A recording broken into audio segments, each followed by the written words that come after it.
Yo la mif, bien ou quoi? Bienvenue à Parole de Moldu, toujours accompagné de ton bon vieux Big et de Kevin. Du théoricien. Voilà le théoricien. Aujourd'hui, on va parler un peu plus quelque chose qui nous passionne énormément depuis plus petit. Les jeux vidéo. Voilà, les jeux vidéo. Donc, je vais laisser introduire Kevin tout simplement le thème. Bien évidemment, n'hésitez pas à liker, commenter, partager, puis à vous abonner et à commander, bien évidemment, pourquoi pas, par la même occasion, des cookies chez crinklecookie.fr. Donc voilà. Donc les amis, aujourd'hui on va parler d'un sujet et de différents sujets qui sont ultra importants pour le monde du jeu vidéo. À noter que Parole de Moldu, pour rappel, pour les gens qui ne connaissent pas le concept, on est deux Moldus, on est totalement voilà, classique. On est des gens lambda. C'est ça, on parle juste de sujets qui nous passionnent. Et aujourd'hui, on va parler de jeux vidéo. Ouais. Mais avant toute chose, moi ce que j'ai envie de savoir, c'est le Big. Dis-moi. À quel moment est-ce qu'il a été confronté à la drogue des jeux vidéo? Ouais, parce que c'est vrai que ça, il faut le dire, ça. C'est Exactement. une vraie drogue, mais c'est une drogue positive, tu vois. Exactement. Après, il y en a, ils en abusent, mais... Non, il n'y a jamais assez d'abus. Ouais. Parce que, avant toute chose, je tiens à préciser, pourquoi il n'y a jamais d'abus?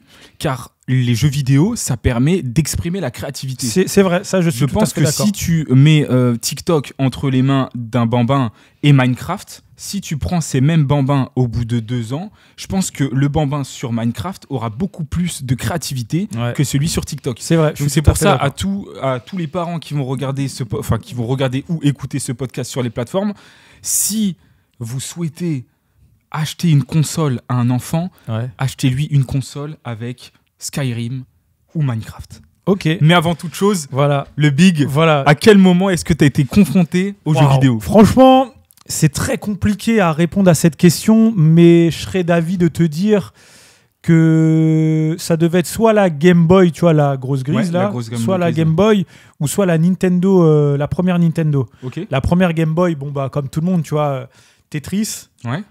Il y avait aussi Super Mario. Ouais. Le tout premier, franchement, il était super bien. Et je dirais aussi le Picsou sur Game Boy. Je sais pas si tu te souviens. Ah oui, ouais. Tu vois, genre où il saute sur sa canne et tout ça. Ouais. Donc je dirais qu'il y a moyen que ce soit ça, mes premiers souvenirs dans le jeu vidéo. Donc la première grosse Game Boy. Et toi, c'était quoi? Moi, les premiers souvenirs que j'ai, c'est notre grande sœur qui nous avait acheté la PlayStation 1. Ouais. Elle rentrait du coup d'opération extérieure, je sais plus exactement laquelle. Ouais. Et elle nous avait acheté la PlayStation 1.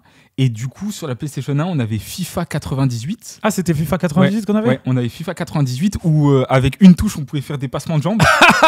FIFA 98. Et après ça, du coup, j'ai eu multitude de jeux sur PlayStation 1. Les CD, avec Croc. CD, les CD démos aussi. Les démos. Les démos quand on allait exprès à chaque fois qu'on avait 10 € pour s'acheter les démos. Et d'ailleurs, c'est une question parce que c'est quelque chose que je veux te dire. Ouais. Donc, si c'est notre grande sœur qui nous a introduit aux jeux vidéo, c'est à cause d'elle, du coup, qu'on est des addicts. Exactement. Voilà. En fait, c'est du coup à cause d'elle que même aujourd'hui, je continue à acheter et à enrichir l'industrie parce que là, jeux vidéo. Parce que là, vous verrez dans ce podcast... Là, tu vois, on n'est pas, tu sais, comme genre là, les gros youtubeurs qui parlent de jeux vidéo, tout ça. Nous, on est des petits, mais c'est vrai que on consomme quand même pas mal. Ouais, pas mal, ouais. Donc toi, tu as connu grâce à la PlayStation 1. C'est ça, avec du coup Croc, le jeu. Croc, Spyro aussi. Ouais, Spyro, avec le jeu Hercule en 2D, 3D. Il y avait aussi, du coup, FIFA 98. Il y avait Bloody Roar. Il y a aussi un truc, parce que là, j'ai un petit souvenir. C'est que peut-être avant la Game Boy, j'avais un PC, mais bon, un PC pas très puissant. Ouais. Et le jeu auquel je jouais, tu vois, très souvent, c'était des démos, pareil. Et le premier, tu vois, jeu que j'ai en mémoire, c'était Rayman. Ah oui, Rayman. Le tout premier Rayman en 2D et tout ça. Et c'est vrai que c'était les Rayman éducatifs, mais c'était plus un jeu que quelque chose d'éducatif. C'est ça. Après, il y avait... du coup, la démo, moi vraiment la démo qui me marque le plus, c'est une démo où à l'intérieur il y avait Bloody Roar 2. Ouais. Parce que je me souviens, on pouvait avoir des jeux quand même quand on voulait. Ouais. Enfin, quand c'était possible. Mais très souvent, c'est vrai qu'on... Non, mais c'était des jeux, attention, c'était des jeux à vraiment 5-10 €. 15 € grand max et tout ça. Du coup, c'était en francs à cette époque-là. Mais on n'avait pas à cette époque le côté Day One. J'ai envie de jouer au jeu Day One qui sort. C'était, par exemple, la PlayStation 1, on l'a eu lorsque la PlayStation 2 sortait. Non, quand même pas. Si, quelques mois. Elle sortait quelques mois après. Bah, elle est sortie en 99. Parce que, ouais, non, mais je crois qu'on l'a peut-être eu avant parce que moi, je me souviens d'un cadeau d'anniversaire que j'ai reçu. Et bien évidemment, c'est toujours à cause ou grâce de notre grande sœur. Encore à cause d'elle. C'est à cause d'elle que j'adore les Final Fantasy parce qu'elle m'a offert Final Fantasy 7 à l'un de mes anniversaires. Ah bah ouais. Et donc, du coup, c'était quand même beaucoup d'années avant l'arrivée de la Play 2. Parce que si je dis pas de bêtises, hein, on l'a eu, du coup, si on l'a eu à peu près moi, je m'en rappelle, j'avais aussi une manette verte. Ouais. Et il y avait en même temps. Il y avait une manette rouge avec. Ouais, une manette rouge et une manette verte. Même, tu te souviens de cette manette bah, quand il y avait un jour. Ah ouais, ça, c'est une petite anecdote. Un jour, les gars, parce que tu connais, quand t'as deux jeunes qui sont devant une console, à notre époque, les manettes, ça se pétait vite. Ah ouais, ça et nous, franchement, on en a cassé. Et il y avait un jour, ce mec-là, il m'avait saoulé. J'ai pris la manette et je l'ai jetée. Non, c'était pas celle-là.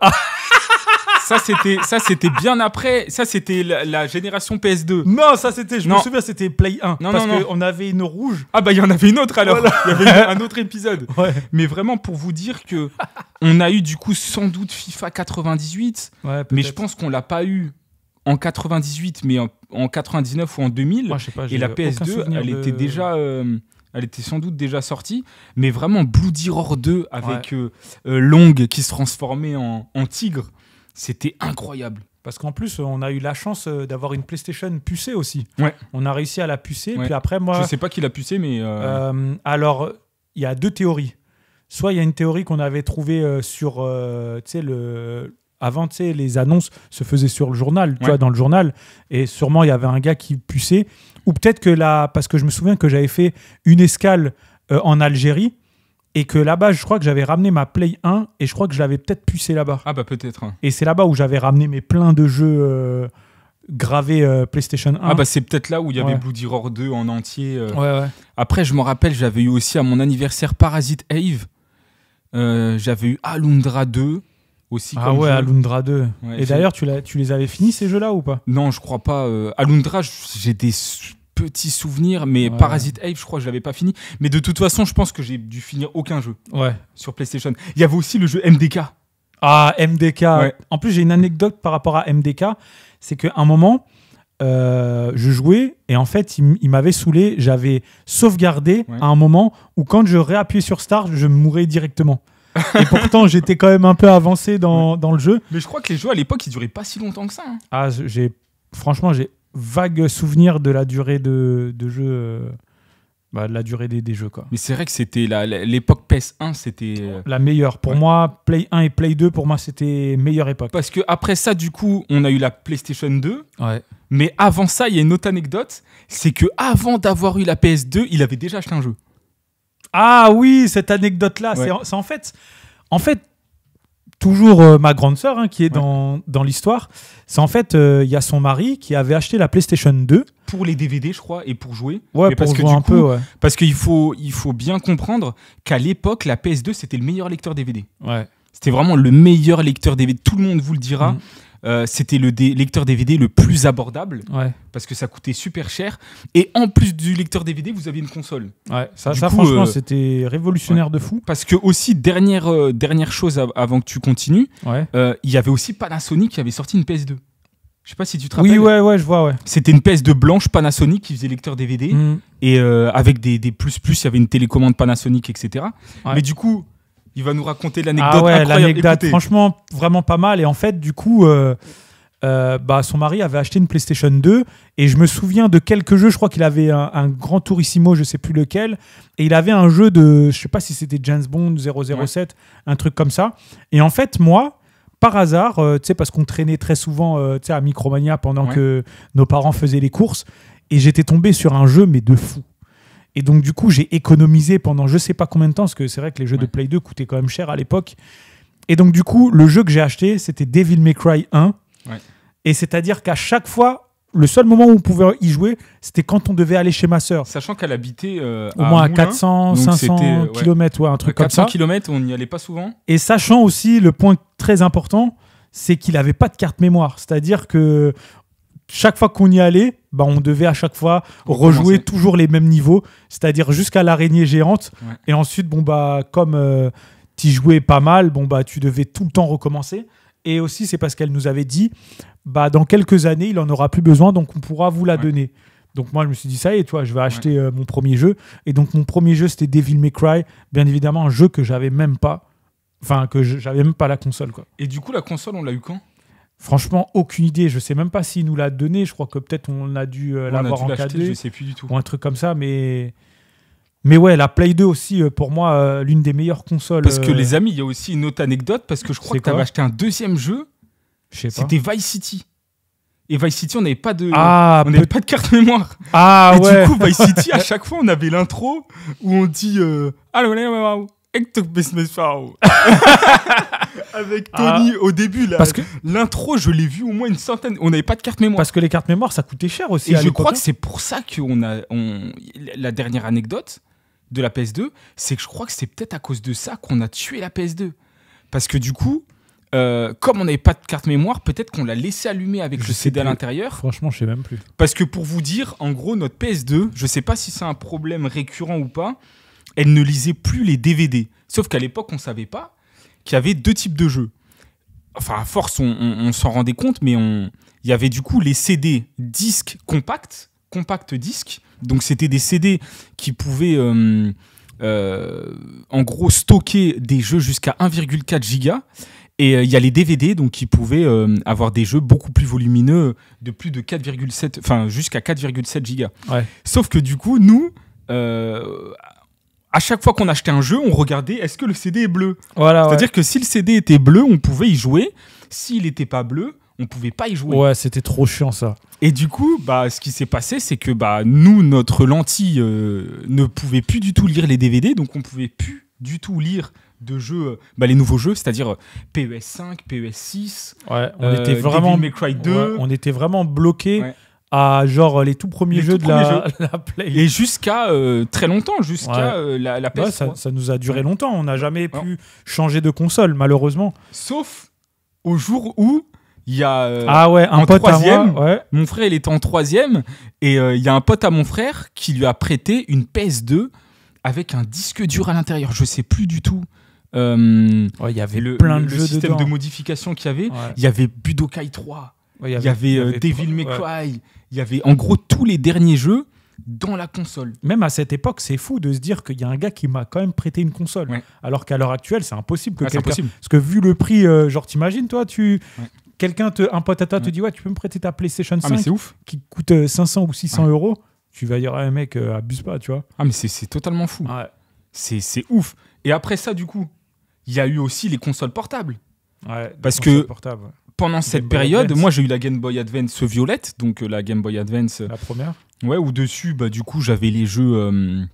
Moi, c'était vraiment Spyro. Je me rappelle de Spyro. Je me rappelle de. Surtout de Spyro, en vrai, des jeux de Game Boy Advance. Après, du coup, il y a eu la PS3. La PS3, d'ailleurs, que j'ai eu le jour de la sortie. La PS3 60 Go. Elle était belle en plus. Elle était trop stylée. Ouais. J'ai eu le jour de la sortie. Et du coup, comme on avait une PS2 qui lisait pas les jeux, les DVD, j'avais acheté Budokai 3, Tenkaichi 3, et j'y jouais sur la PS3. Ok, d'accord. Et mon frère, il avait acheté un jeu parce que du coup, j'avais pas eu de jeu avec la PS3.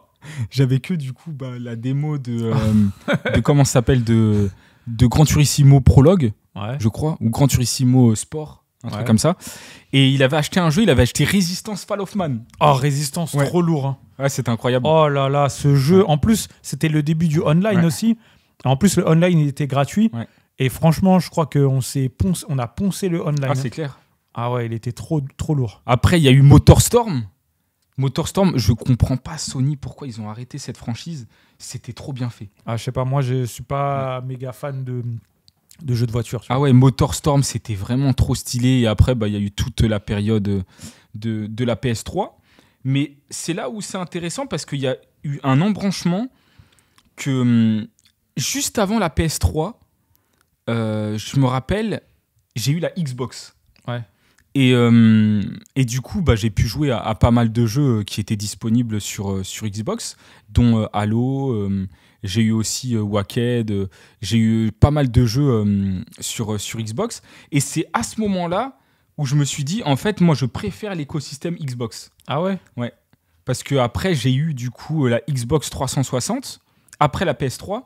Je l'ai eu après, alors que la Xbox 360, elle est sortie avant. Et après, du coup, j'ai mis j'ai flashé, quelqu'un m'a flashé le lecteur de ma Xbox. Et du coup, il me vendait des DVD double DL. C'était des DVD DL, c'est dual layer, c'est du coup double couche. Ouais. Où à l'intérieur, en gros, il gravait les jeux d'Xbox et il me les vendait 10 €. Et là, j'ai pu faire Fallout New Vegas, j'ai pu faire Enslave, j'ai pu faire du coup les Gears, Halo, etc. Ouais. C'était incroyable. Cette période-là de la Xbox 360, elle était totalement dingue. Mais toi, je crois qu'à cette époque-là, en fait, tu jouais moins aux jeux vidéo. Ouais, moi, j'ai une grosse pause. Ouais. Tu vois, de la PlayStation 3 jusqu'à la fin, quasiment la milieu-fin de la PlayStation 4, c'est vrai que j'avais laissé les jeux vidéo vraiment de côté parce que j'avais pas trop le temps. Ouais. Et c'est vrai qu'après, j'y ai repris à partir de la fin de la PlayStation 4. Mais après, c'est vrai que j'y joue pas forcément beaucoup, même si j'aime beaucoup les jeux vidéo. C'est que à l'heure actuelle, si on doit parler à l'heure actuelle, c'est vrai qu'il y a beaucoup moins de jeux qui me tentent. Parce que aussi, quelque chose à prendre en compte, c'est que on avait aussi un PC dans le salon. Ouais. Et le PC dans le salon, on avait un jeu, le meilleur jeu de gestion et de simulation, Pro Cycling Manager. Ouais. Ah, c'était trop bien. J'avoue qu'on se butait à ça. En gros, pour vous donner une anecdote, on avait du coup un PC qui était très lent. Ah ouais, il était super lent. Il était super lent. C'était un PC qu'on pouvait acheter à Auchan. C'était vraiment l'un des configs les moins chers. Ouais, les moins chers, c'était 512 gigas de RAM. C'était, je crois, un Pentium 3. Et la carte graphique, je crois que c'était... ça devait être une ATI Radeon, mais vraiment le plus bas de gamme possible. Et vraiment, cette période-là, on était obligé de tuer le processus Explorer pour récupérer de la RAM pour lancer le jeu. Et on jouait et c'était trop bien. Franchement, Pro Cycling Manager, c'était trop bien parce que c'était l'époque où il y avait Lance Armstrong. C'était cette période-là, c'était trop bien. Après, il y avait aussi la période où on téléchargeait des jeux, mais ça mettait des virus. Il y a eu aussi la période Counter-Strike aussi, je me souviens de ça. Moi, je jouais pas du tout, mais toi, tu jouais. Moi, je jouais, on avait une petite team. En plus, tu vois, maintenant, j'ai des petits souvenirs. La team s'appelait TRPT, ça veut dire trop rapide pour toi. Ouais. Et franchement, c'est vrai que Counter-Strike, je l'avais poncé en ligne. Tu sais, c'était la 1.6, si je me trompe pas, parce que je me souviens plus. C'était les toutes premières versions de Counter-Strike. Et c'est vrai qu'ensuite, il y a eu Counter-Strike Source, où j'ai un peu plus joué. Mais ouais, c'est vrai que c'était vraiment parce que tu avais eu un PC qu'on avait acheté à EasyCash, Saran. Ouais, mais c'était mais je crois que c'était pas dessus que je jouais à ça. Je suis pas vraiment sûr. Je crois. Hein. Ah ouais? Ouais, je crois. Hein. Je crois que c'était sur... il était beaucoup plus puissant que le PC d'en haut. Et du coup, il avait eu un PC portable HP qu'on avait acheté à EasyCash. Et vraiment, c'était une période de jeux vidéo intense. Après, du coup, il y a eu la sortie de GTA 4 que moi, j'ai eu sur PS3. Moi, j'y ai pas vraiment joué, GTA 4. Ouais. J'y ai joué vraiment vite fait. Tu vois, c'était la période où je jouais vraiment plus trop aux jeux vidéo. Après, il y a eu Red Dead Redemption que j'ai eu sur Xbox. Ouais. Parce que du coup, je l'avais acheté à la personne qui vendait des jeux à 10 €. J'avais acheté à Mega Games GTA 5. Et GTA 5, c'était incroyable. Il y avait la queue partout. Mega Games, il ouvrait à 7h30. Du coup, j'avais été... Ah non! Mega Games, moi, c'était pas Mega Games que j'avais eu GTA. C'était, je crois, Dany. À Leclerc. Ouais, qui me l'avait du coup ramené parce qu'on lui avait commandé sur ce qui travaillait à Leclerc. Et du coup, il nous l'avait ramené. C'était vraiment une période de fou. Après, j'avais eu la Xbox 360S JTAG, c'est-à-dire qu'on pouvait installer des jeux directement sur la console. Ouais. C'était un mec à Olivier qui m'avait du coup modifié le kernel de la console. Et après ça, c'est là où il y a eu la fin de la période PS3 360 et qu'il y a eu le début de la PS4. Ouais. Mais toi, pareil, tu jouais toujours pas trop. Non, toujours pas. Moi, la PlayStation 4, j'ai dû l'avoir 3 ans avant que la 5 sorte. Ouais. Parce que du coup, la PS4, je l'ai eu comment ? Il n'y avait pas ce système comme il y a eu pour la PS5 où il y avait un système où on commandait sur Internet. Là, il y avait une queue devant Carrefour. C'était Auchan-Olivet. Et en gros, on devait courir pour la récupérer. Et moi, j'avais été du coup avec ma mère. Et c'était ma mère qui l'avait eu parce que moi, en gros, j'avais couru sous les caisses pour courir dans le rayon jeux vidéo. Et en fait, c'était à l'accueil. Et du coup, ma mère, elle était arrivée dans les premières. Il y en avait que 10. Et j'avais eu la console avec Killzone. Et j'avais acheté FIFA 15, je crois, ou FIFA 16. Putain, mais en y repensant, punaise, t'étais un malade. Hein. Ah ouais, moi, il fallait toutes les consoles. Ah ouais, il doit goûter à toutes les consoles. Ah ouais. Punaise. Et du coup, je l'avais revendu. Je l'ai revendu quelques jours après. 650 €. C'est-à-dire, j'avais acheté 400 €, j'avais revendu 650 €. Et j'ai acheté une Xbox One. Xbox One, et après, du coup, je suis toujours resté Xbox. Ouais. Jusqu'à aujourd'hui, Xbox, en plus, c'est la Xbox One édition Day One, c'est-à-dire sur la manette il y a écrit Xbox Day One Edition, et depuis ce jour-là j'ai toujours été, même depuis l'époque où j'avais la Xbox originale, j'ai toujours été Xbox. C'est-à-dire j'essaye toujours d'avoir toutes les consoles, mais je suis plus pro M Xbox. Ouais, moi j'avoue, moi c'est plus PlayStation, Sony, vraiment. Bon, après là on va parler d'un sujet d'un autre, mais c'est vrai que Nintendo, en vrai, on n'a jamais eu, après la grosse Nintendo, là, tu sais, la toute première, on n'a jamais eu de Nintendo. Pas de GameCube, pas de N64. Moi, j'ai eu la Wii U. Ah ouais ? Ouais, j'ai eu la Wii U que j'avais importée depuis... le Japon ? Je sais plus si c'était le Japon ou... Parce qu'elle est pas sortie en même temps en France. Je l'ai importée, c'était la Wii U noire. Okay. Du coup, avec le gamepad. Parce qu'à la base, je pensais qu'on pouvait jouer... Enfin, la console était pensée pour jouer sur le gamepad. Ouais. Et en fait, pas du tout. C'était vraiment pas ouf. C'est un accessoire. Quoi. Ouais, en fait, on pouvait jouer dessus, mais c'était pas terrible. Mais je l'ai vraiment pas gardé longtemps. Ouais. Apparemment, c'est l'une qui a le plus flop de chez Nintendo. Quand je l'ai vendue, j'avais perdu de l'argent. Je crois pas avoir eu la Wii normale. Je sais qu'il y avait une grosse scène où on pouvait installer des homebrew, etc. dessus. Mais moi, j'ai eu la Wii U que j'ai pas gardée longtemps. Et après, du coup, la Wii, on a eu... Après, j'ai eu la DS, j'ai eu la 3DS. Ouais, la PS Vita. Ouais, la PS Vita. J'ai eu la PSP aussi. La PSP où, pareil, on pouvait installer avec les custom fireware. C'est clair. Là, la scène de la PSP était vraiment bien. Mais niveau console portable, on les a toutes eues. Ouais, quasiment. On a eu Nintendo Switch. La grosse Game Boy. Ouais.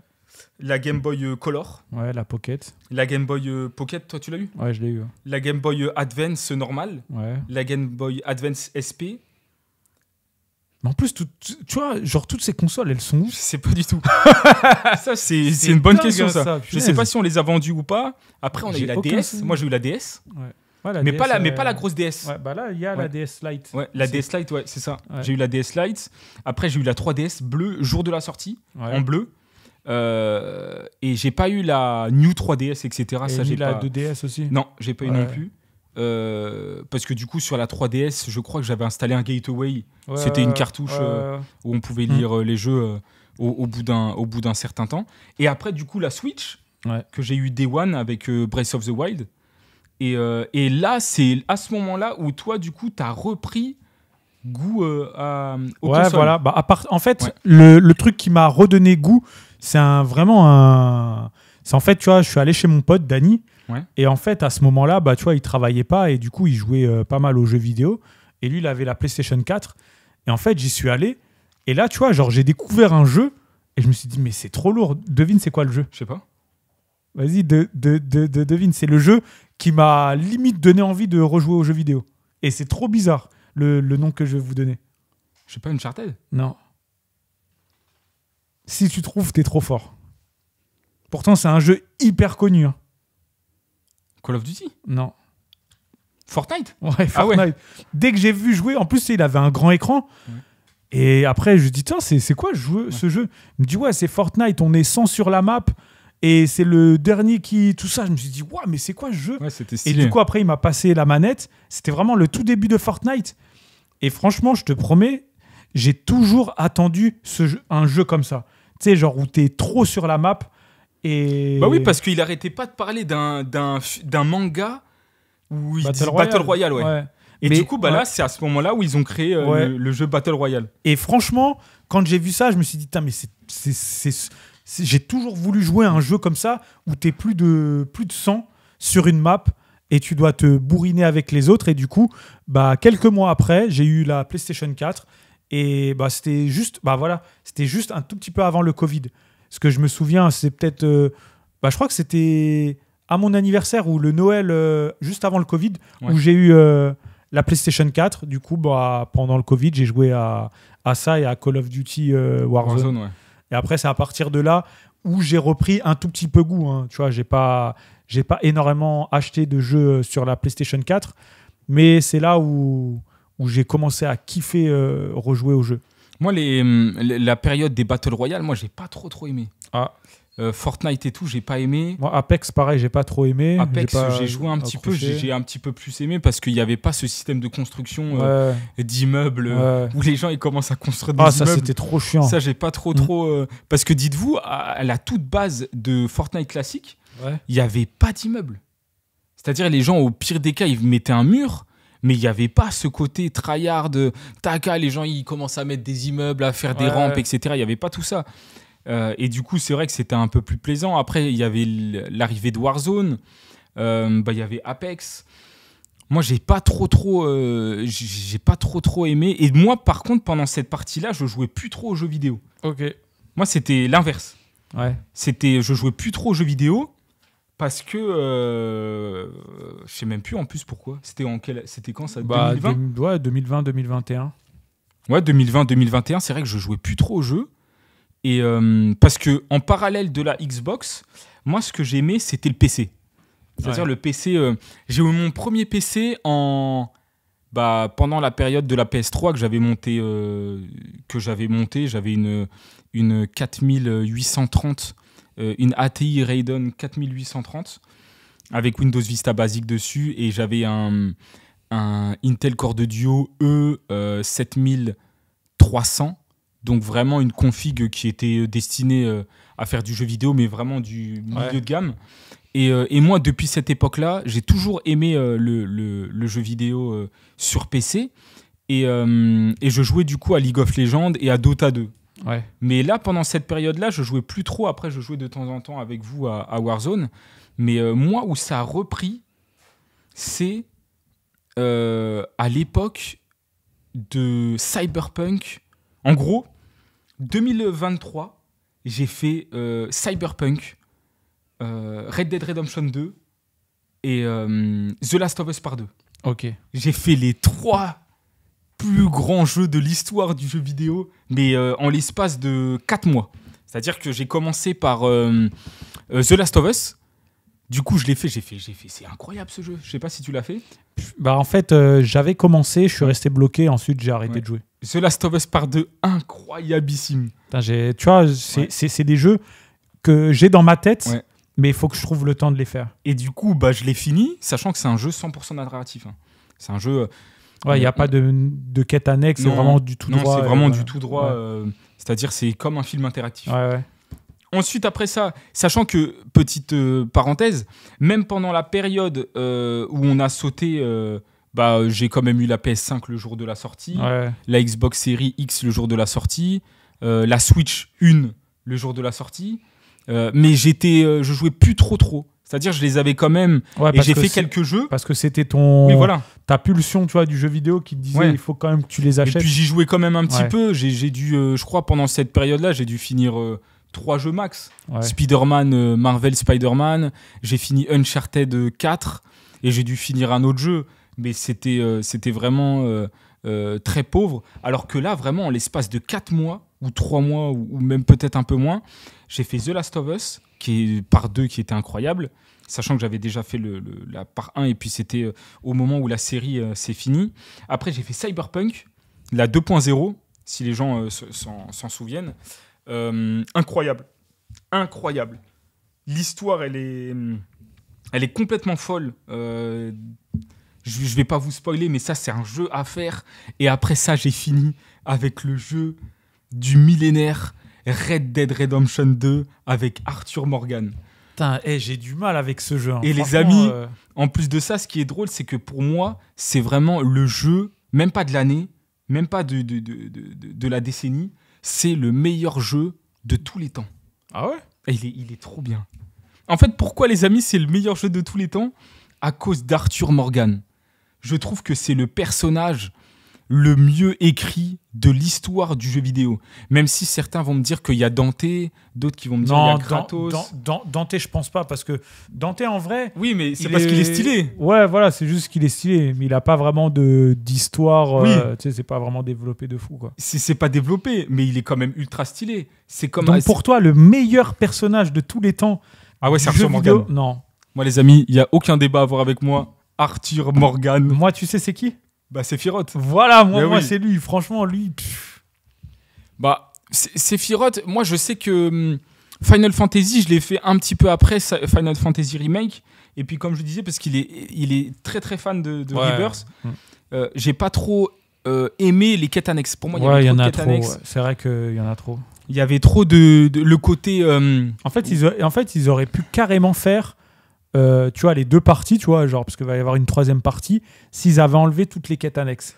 Ouais, mais il y a quand même le côté... En fait, les quêtes annexes, elles sont là en tant que remplissage. Oui, voilà. Tu sais, je pense que ça leur prend pas beaucoup de temps à faire des quêtes où il va récupérer le saucisson, donne-le à Tifa. Tifa, du coup, elle va préparer un truc, et du coup, tu dois aller rapporter le repas. Ça, c'est vraiment chiant. Ouais, ça, c'était trop chiant. Et c'est pour ça que, pour moi, Red Dead Redemption 2, c'est le meilleur jeu. C'est-à-dire, il n'y a pas ce côté quête annexe pourri, où tu dois aller récupérer un truc, une caisse de vin. Après, si, il y a des trucs comme ça. Parce qu'il y avait un mec qui me disait est-ce que tu peux prendre des photos pour moi ? Oui, mais ça, c'est pour montrer les mécaniques de jeu. Ouais. De prendre des photos. Par exemple, il y a une quête. Franchement, les amis, elle est incroyable, cette quête-là. C'est qu'en gros, il faut que tu ailles récupérer de l'argent auprès de certaines personnes qui ont des dettes. Ouais, je l'ai faite, celle-là. Et bah, cette quête-là, elle a un impact sur tout le jeu. Je vais pas vous spoiler, les amis, mais vraiment, cette quête, elle est mythique. Ah ouais. En fait, à chaque fois qu'on l'a fait, certaines personnes peuvent avoir des frissons tellement qu'après, ils se rendent compte de ce qui se passe après. Ouais. Et c'est pour ça que je lui ai dit, c'est pour ça que je lui ai dit que Red Dead Redemption 2, il faut pas faire de pause. En fait, si tu fais une pause au milieu du jeu ou même un petit peu après le début du jeu, il faut le recommencer. Parce que chaque détail compte. Et Arthur Morgan, les amis, je vous le dis, c'est le meilleur perso de tous les temps. Ok. Et c'est pour ça que Rockstar, si vous m'écoutez, même si je pense que vous n'allez pas m'écouter, j'espère que les deux personnages de GTA 6, j'espère vraiment ils sont du même niveau qu'Arthur Morgan, même si j'y crois pas. Ouais. Et les gens qui pensent que John Marston de Red Dead Redemption 1 est au même niveau qu'Arthur Morgan, vous vous trompez. Et pour vous dire qu'à l'époque, quand Red Dead Redemption 2 est sorti, les gens ont critiqué Arthur Morgan avant même que le jeu sorte. Ils ont dit ouais, non, nous on voulait jouer John Marston quand il était plus jeune, parce que pour vous contextualiser en termes de timeline, Red Dead Redemption 2 se passe avant Red Dead Redemption 1. C'est-à-dire que on est dans la bande de Dutch et il y a John Marston de Red Dead Redemption 1. Et les gens, dès qu'ils ont commencé à connaître Arthur Morgan, ils se sont dit ah ouais, ok. La Rockstar, vous êtes très chaud.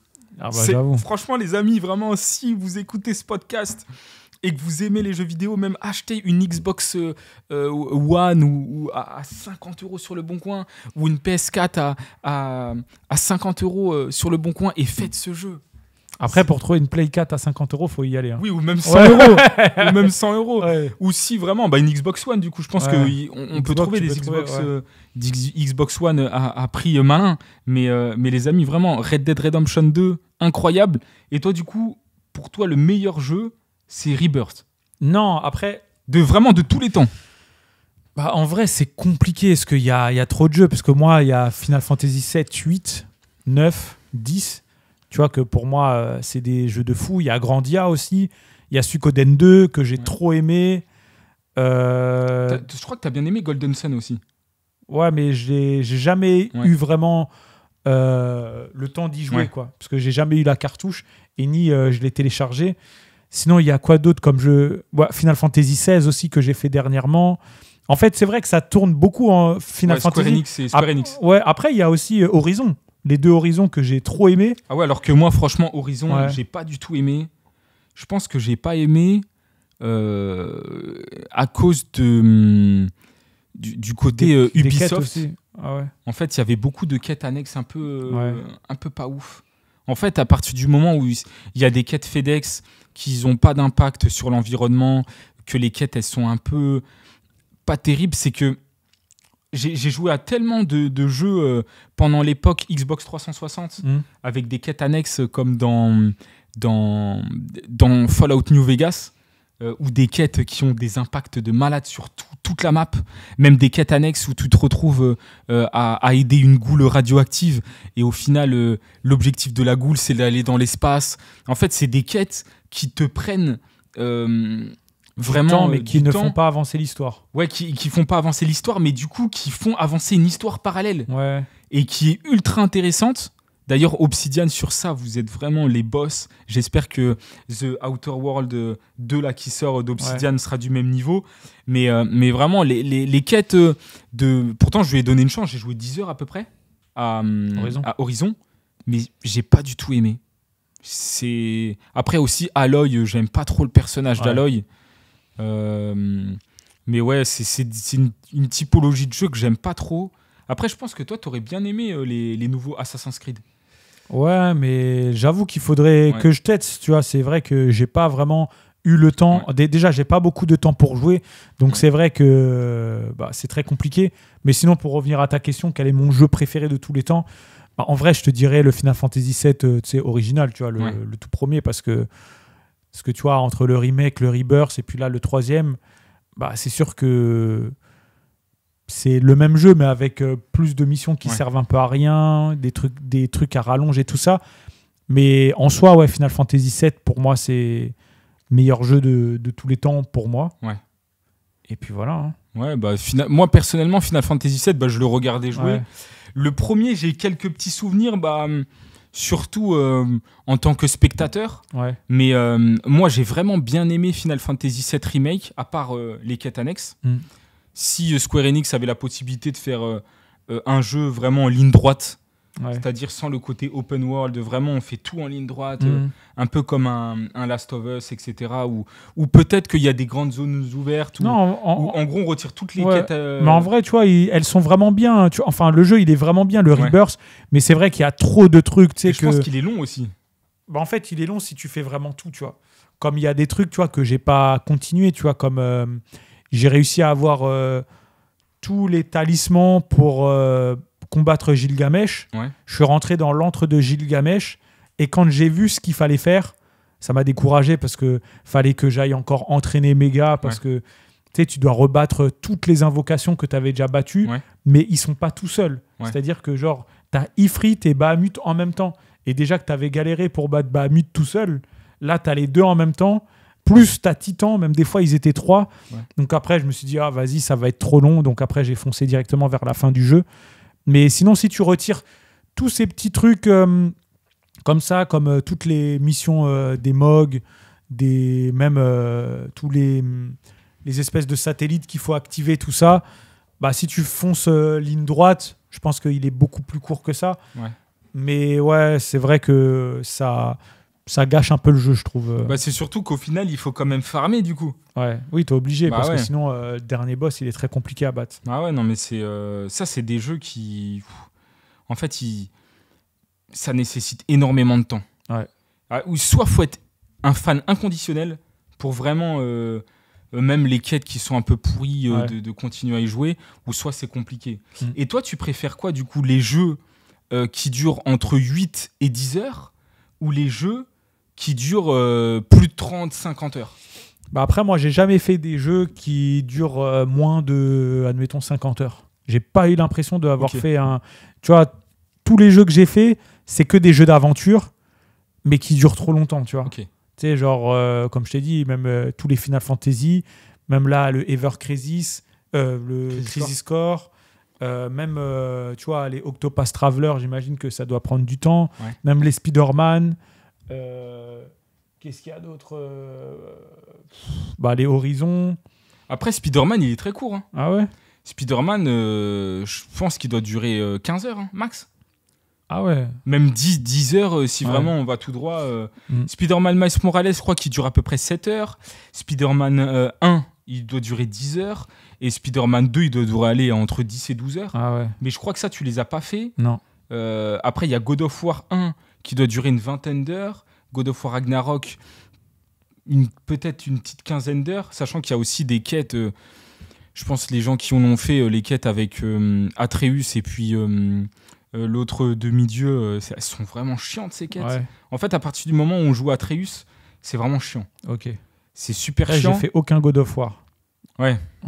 Moi, personnellement, je suis plus fan des jeux de 10 heures. Ouais. Je préfère des petits jeux 10 heures, à part si vraiment les jeux où je suis vraiment dedans, comme Oblivion, Skyrim, Baldur's Gate 3, etc.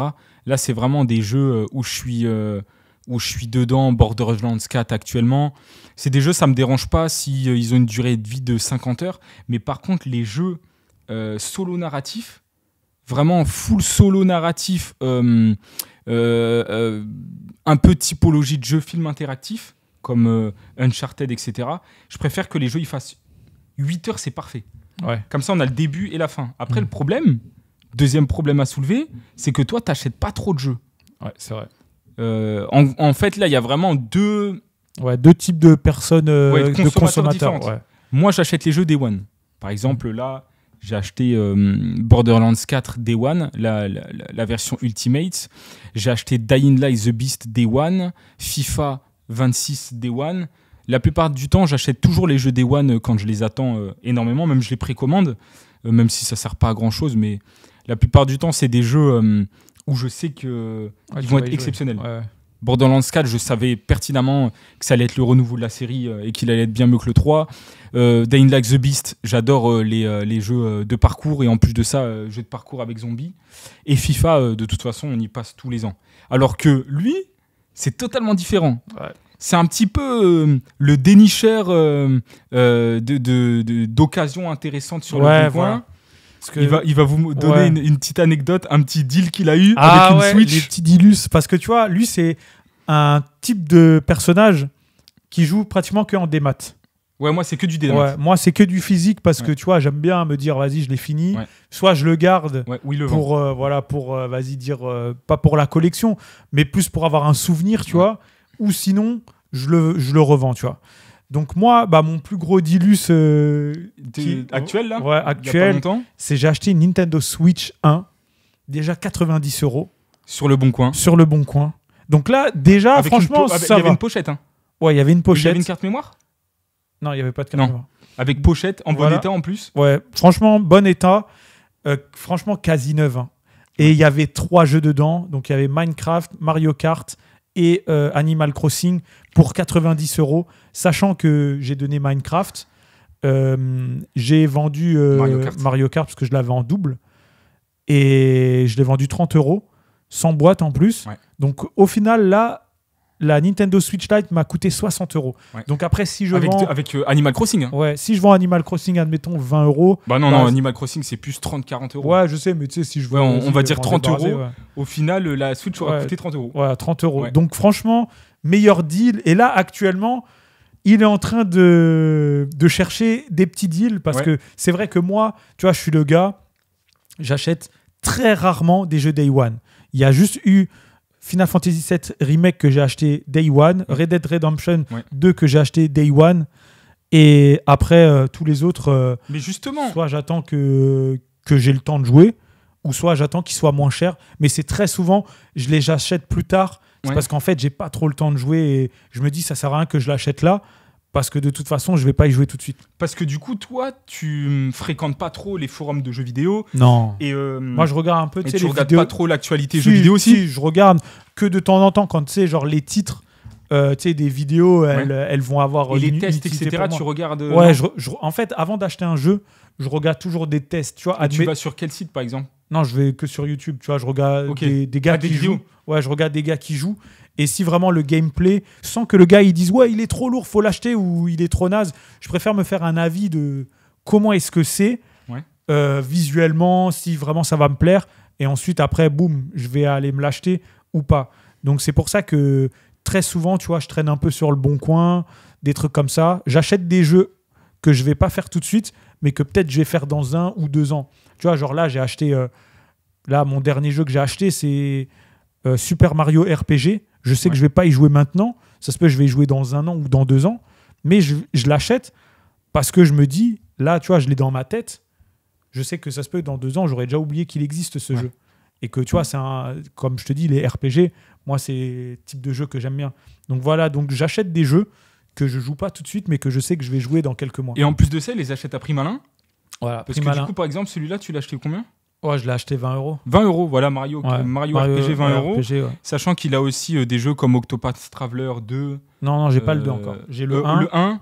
Enfin, il a des jeux qui ont quand même une grosse valeur sur le marché secondaire. Ouais, parce que sur Switch, malheureusement, la typologie de jeux RPG japonais, il y en a trop. Souvent, il y en a beaucoup, mais ils sont rapidement plus édités en physique. Ouais, franchement, c'est pour ça que des fois, c'est ça ce que je fais, c'est que j'achète en avance parce que je sais que je vais plus les revoir. Tu vois, genre là, Octopath Traveler 2, bah, tu vois, tu peux le trouver sur le bon coin, mais c'est quasiment le prix du neuf en magasin. Comme là, il y a Final Fantasy Tactics qui sort le 30 septembre. Je sais que je vais l'acheter parce que c'est sûr que dans 2-3 mois, ça va être difficile de le retrouver en magasin, ou sinon les gens, s'ils vont le revendre, ils vont le revendre beaucoup plus cher. Tu vois. Mais ils l'achètent en fait à un intervalle de temps qui fait que le jeu a décoté, mais ils l'achètent avant même que le jeu recote. C'est-à-dire à cause de la rupture. Ouais, voilà. Comme là, tu vois, dernièrement aussi, j'ai acheté Monster Hunter Rise, tu sais, sur Nintendo Switch. Ouais. Je crois que c'est le premier Monster Hunter du truc. Et en fait, j'avais vu sur le bon coin, et je me suis dit, j'ai déjà entendu ça, je vais voir un gameplay, tu vois, sur tout ça. J'ai vu, je me suis dit, ça peut être cool. Et en fait, le gars, il vendait 10 €. Et franchement, bon prix. J'ai vu qu'il était super bien noté. Donc, je me suis dit, vas-y, je vais le prendre. Je vais pas y jouer tout de suite, mais je vais le prendre parce que là, je l'ai en tête. Alors que dans 2-3 mois, j'aurais déjà oublié que ce jeu était super bien, tu vois. Et vous voyez le mode de fonctionnement et l'intérêt qu'il a par rapport aux jeux vidéo, c'est qu'il joue aux jeux vidéo, mais il ne participe pas directement au succès d'un jeu vidéo. Ouais. Parce que le succès d'un jeu vidéo, c'est souvent les tout premiers mois. Ouais. C'est-à-dire, c'est là où, à ce moment-là, où, à part Rebirth, à part les gros jeux... Voilà, à part vraiment des jeux où, tu vois, genre les Final Fantasy, même Final Fantasy XVI, je l'ai acheté pratiquement au début, Red Dead au début, Remake au début. Ouais. Tu vois, genre, il y a vraiment des jeux où je sais que je vais y jouer, tu vois, c'est sûr que dès que je l'achète, je l'ouvre et j'y joue. Ça, je le prends quasiment day one ou dans les jours qui suivent, en fonction de si j'ai le temps d'aller en magasin. Mais sinon, oui, moi, je suis quelqu'un... déjà, il y a trop de jeux qui sortent. Ouais. Donc, je joue d'abord aux jeux que j'ai. Et en même temps, j'achète. Comme ça, tu vois, je ne suis pas genre là, devant le magasin, qu'est-ce que je vais acheter et tout. Ouais. Alors que j'ai déjà des jeux en stock, tu vois. Ouais, non, mais alors que dans mon cas à moi, c'est totalement différent. J'achète du coup les jeux Day One. Ouais. Lorsqu'il y a des jeux vraiment que j'ai envie de jouer, il y en a vraiment beaucoup. Je les achète Day One alors que je suis abonné Game Pass. Ouais. C'est-à-dire j'ai le Game Pass du coup qu'on paye de façon mensuelle, sachant que actuellement je suis plus un joueur Xbox mais PC. C'est-à-dire maintenant je joue toujours sur PC grâce à la nouvelle stratégie de Xbox qui est le Play Anywhere, qui permet au jeu Game Pass d'y jouer directement sur PC. Ouais. C'est exactement les mêmes jeux. Et comme sur PC, on peut jouer du coup avec une qualité qui est beaucoup plus... c'est beaucoup plus qualitatif pour moi en termes de graphique qu'une console, parce qu'on peut jouer en 4K natif, 120 FPS, etc. Je branche directement le PC. J'ai une petite tour avec une 9070 XT qui est sous ma télé, et directement branché à la télé, je peux jouer en 4K à tous les jeux.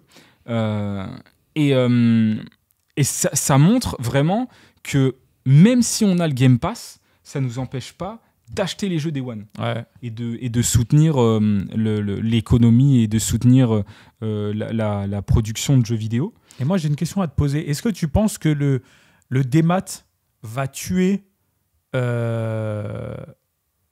tu vois, comment ça s'appelle le physique. Ouais, voilà.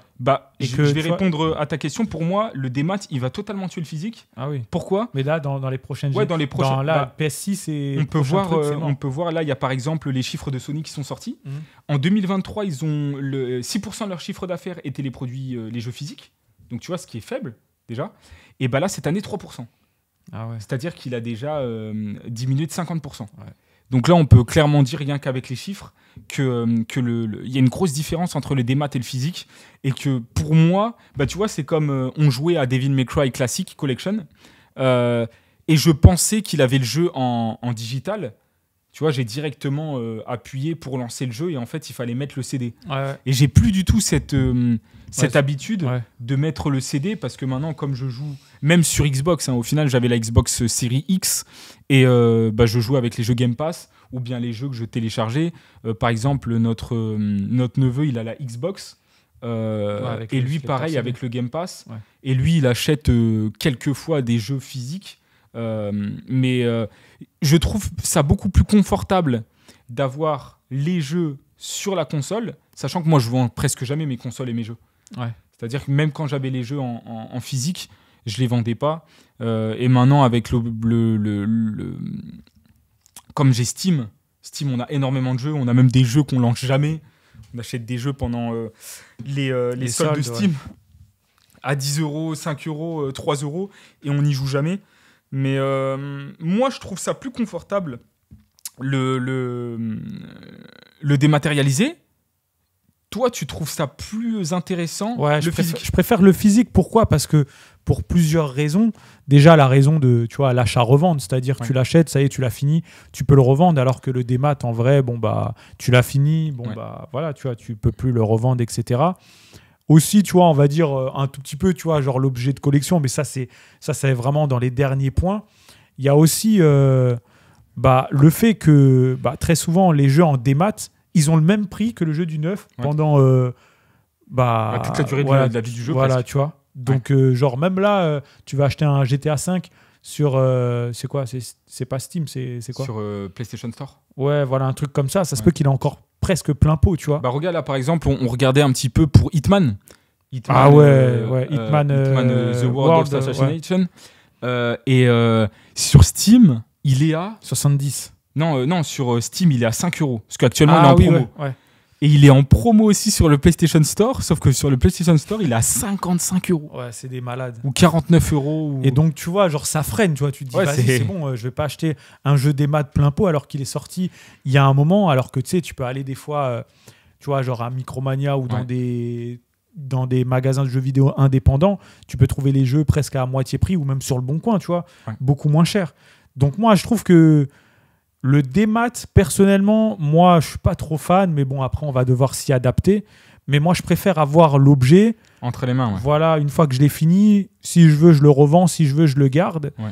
Et puis voilà, puis moi aussi, l'objectif que j'aimerais bien avoir, c'est un jour, tu vois, si j'ai une grande maison et que j'ai une pièce dédiée, tu sais, au genre studio, jeux vidéo, tout ça, j'ai envie, tu sais, de garder les jeux pour pouvoir, tu sais, les montrer, genre quand j'aurai des enfants ou des trucs, regarde les jeux que je jouais, alors que tu vois, genre, t'as juste une console avec une manette et tu montes comme ça sur Steam, alors j'ai Diablo 1, j'ai des trucs. Ouais, c'est pas pareil. Tu vois, c'est pas pareil. C'est pas pareil. Et puis après, voilà, moi je préfère le physique, comme je t'ai dit, c'est pour revendre quand j'en ai plus envie ou acheter à pas cher, tu vois. Ah non, mais ça, c'est totalement compréhensible. Moi, c'est vrai que maintenant, comme je suis sur PC, sur PC, ça fait très longtemps que c'est du full démat. En plus, c'est une blinde en démat, les prix. Sur Steam ? Ah non, sur PC, c'est beaucoup moins cher. Ouais. Parce que du coup, on a Instant Gaming, on a Drift, on a... Ça, j'avais vu ça. J'ai Deal, etc.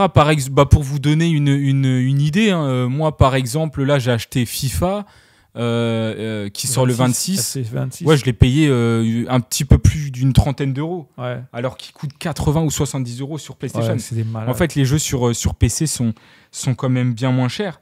Et pour faire du coup ce parallèle, là, on va parler de la Switch 2, qui a justement une stratégie de mi-dématérialisation, mi-physique, avec les Game Key Cards. Pour les gens franchement, Nintendo, moi je trouve que c'est des bâtards, tu vois. Franchement, là tu te rends compte que c'est l'oseille avant tout là. Pour les gens qui se rendent pas compte ou qui n'ont pas forcément l'information, c'est que Nintendo, ils ont sorti les Game Key Cards. Et en fait, c'est quoi une Game Key Card ? Une Game Key Card, c'est fait pour tromper, par exemple, les gens comme le Big.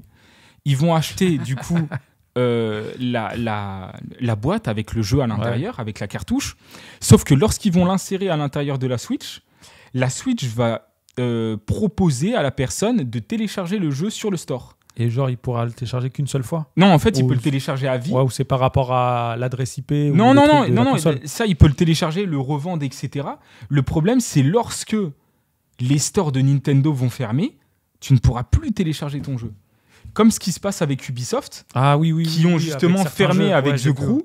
Au final, tu te retrouves avec un CD que tu peux juste te lancer comme un frisbee.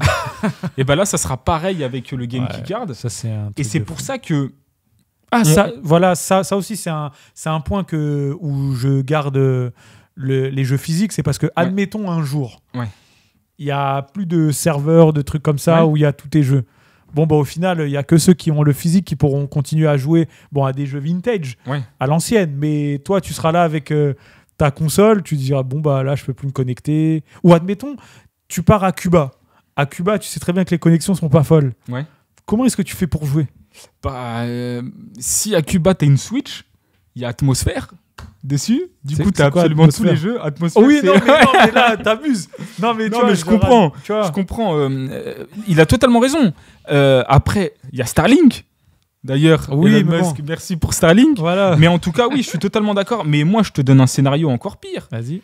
Imaginons là, par exemple, tu veux rejouer à des jeux de PS3 que tu as achetés dans 5 ans. Peut-être que le store de PS3, ils vont totalement le fermer et tu pourras même plus télécharger les jeux que tu as achetés. Les mises à jour. Non, les jeux. Oui, mais ça veut dire, admettons, là, tu non, prends moi, je te parle des jeux. Tu as acheté un jeu en démat. Tu veux le réinstaller. Oui. Regarde, là, par exemple, hier, on a désinstallé, je sais plus quel jeu. Horizon. Non, c'était Deathloop.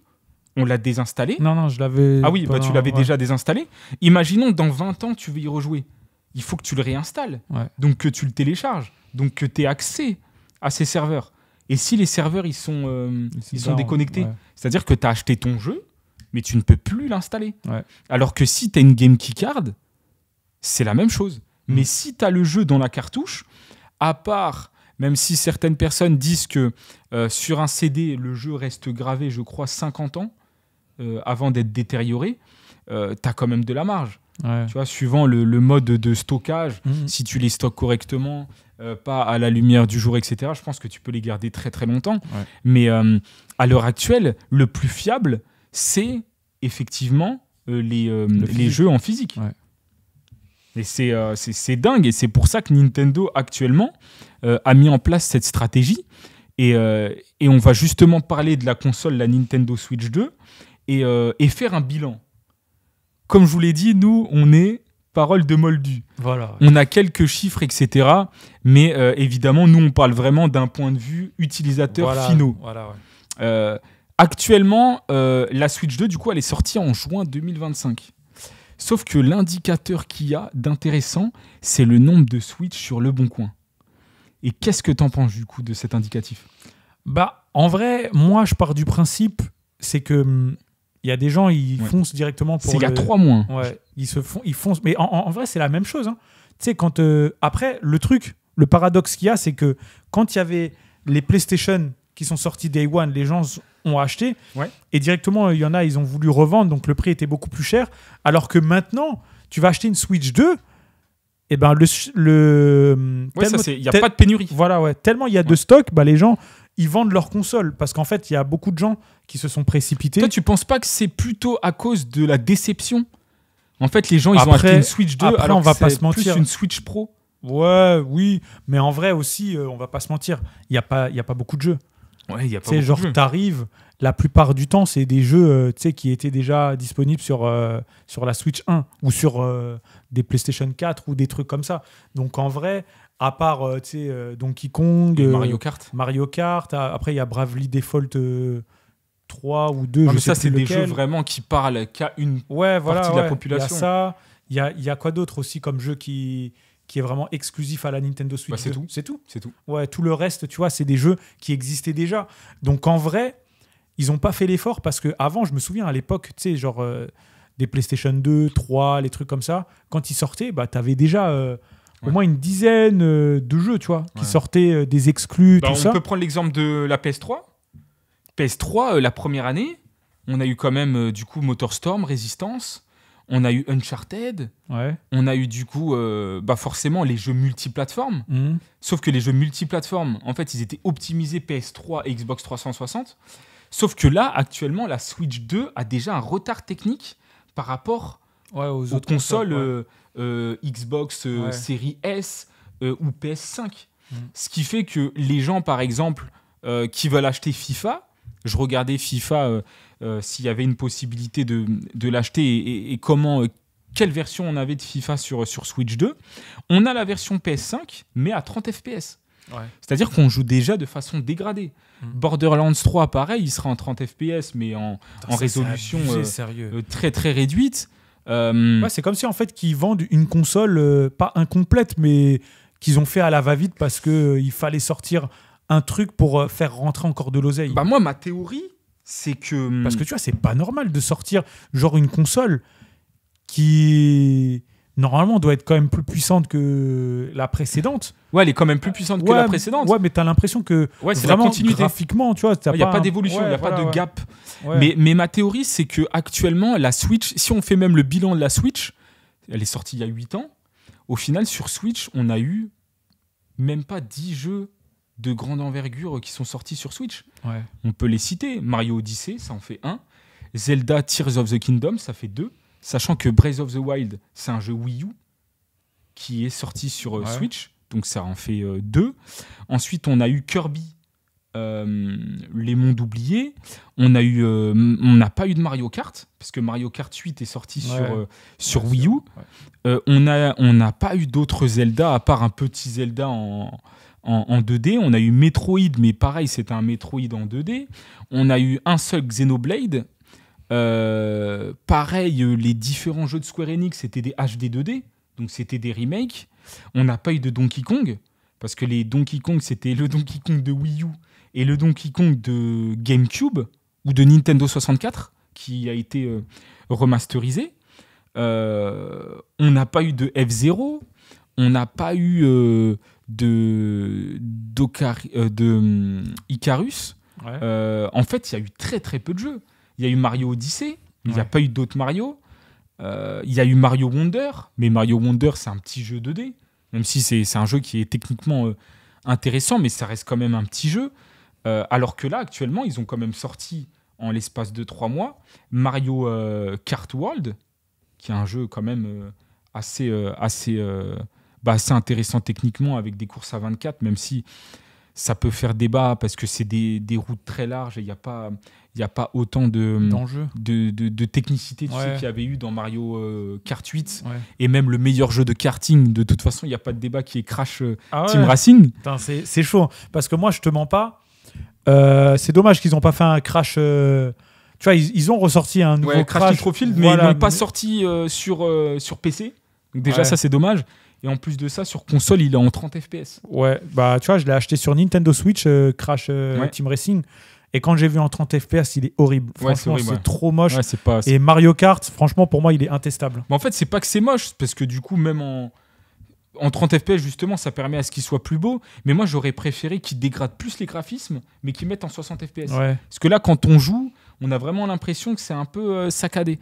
Mais voilà, il n'y a pas eu tant de jeux que ça. Alors que là... Après, tu sais, quand la PlayStation 5 est sortie, c'était le même problème. Il n'y avait pas beaucoup de jeux qui sont sortis. Mais il y avait les jeux multiplateformes. C'est-à-dire les jeux multiplateformes qui permettaient quand même d'avoir une version améliorée. Après, là, du coup, ils sont malins Nintendo, du coup, parce qu'ils ont réamélioré les jeux sortis sur Switch normal. Donc Breath of the Wild, qui est sorti sur Wii U, sur Switch, ils l'ont remis sur Switch 2. Avec une version améliorée, qui est apparemment beaucoup plus plaisant à jouer. Tears of the Kingdom aussi, pareil. Ils ont ressorti Kirby, qu'ils ont aussi amélioré. Mario Wonder, qui sort dans pas longtemps, qui va être en version améliorée. En fait, eux, leur politique, c'est de recycler. C'est-à-dire, c'est comme si il y avait un crossover entre Nintendo et les micro-ondes Samsung. C'est-à-dire, ils prennent un jeu, ils le mettent au micro-ondes. Monsieur, 10 € ou 20 €, le petit c'est un peu comme aussi GTA 5. Oui, mais GTA 5... PS3, PS4, PS5... déjà, c'est un jeu quand même qui est encore joué aujourd'hui. Après, j'ai envie de te dire, au final, j'ai tort, parce que c'est vrai, ils font la même... Rockstar ont fait la même chose. Après, Rockstar, le truc, c'est que aussi, c'est un éditeur de jeux vidéo. Ouais, c'est pas un constructeur. Voilà, ouais, tu vois.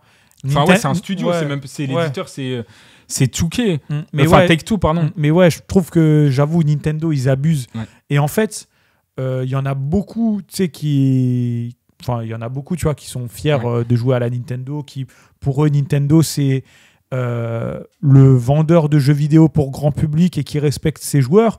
Mais c'est vrai que là, avec la Switch 2, bah, tu as l'impression qu'ils ont changé tout à fait de politique. Ouais. C'est essayer de gagner plus d'oseille et de recycler tout ce qui est recyclable. Mais moi, ma théorie, pour vous dire, c'est que je pense que la Nintendo Switch 2, c'était à la base une Nintendo Switch Pro, mais qu'ils l'ont renommée en Nintendo Switch 2.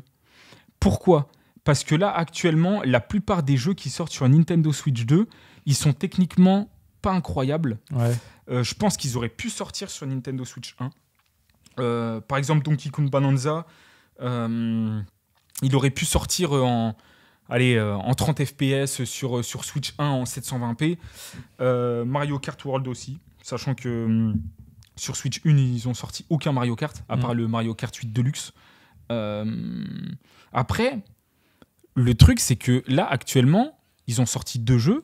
Là, pour vous dire, les jeux qui vont sortir prochainement, il y a Kirby Air Rider qui sort dans pas longtemps, donc qui est une exclusivité Switch 2. Il y a Splatoon Riders aussi, un spin-off aventure exploration, sachant que Splatoon à la base c'est un jeu multijoueur où du coup tu peux peins, jouer, c'est ça.